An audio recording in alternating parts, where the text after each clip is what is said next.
ലോകത്തിൽ വില കൂടിയതും കുറഞ്ഞതുമായ പലതരം മുത്തുകളുണ്ട്. അതിൽ വില കൂടിയ മുത്തിനെ കണ്ട് തനിക്കുള്ളതൊക്കെയും വിറ്റ വ്യാപാരി. ആ വിലയേറിയ മുത്ത് മറ്റാരുമല്ല, നാം ഓരോരുത്തരുമാണ്.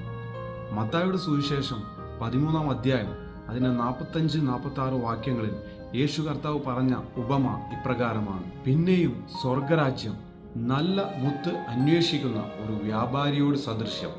അതെ, സ്വർഗരാജ്യം ഈ അന്വേഷണത്തിലാണ്. തൻ്റെ ഏകജാതനായ പുത്രനെ, ഏറ്റവും വിലമതിപ്പുള്ളവനെ ആദരിക്കാതെ നമുക്ക് വേണ്ടി ക്രൂശിൽ യാഗമാക്കി തീർത്തു. എന്തിനു വേണ്ടി? യോഹന്നാന്റെ സുവിശേഷം 3-ാം അധ്യായം 16-ാം വാക്യം: തൻ്റെ ഏകജാതനായ പുത്രനിൽ വിശ്വസിക്കുന്ന ഏവനും നശിച്ചു പോകാതെ നിത്യജീവൻ പ്രാപിക്കേണ്ടതിന് അവനെ നൽകുവാൻ തക്കവണ്ണം ദൈവം ഈ ലോകത്തെ സ്നേഹിച്ചു.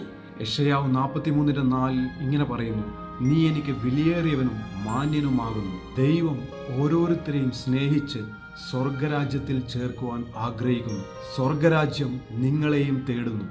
ആ ത്യാഗത്തിന് മുമ്പിൽ സമർപ്പിക്കുവാൻ നിങ്ങൾ തയ്യാറാണോ? ദൈവം നമ്മെ സഹായിക്കും.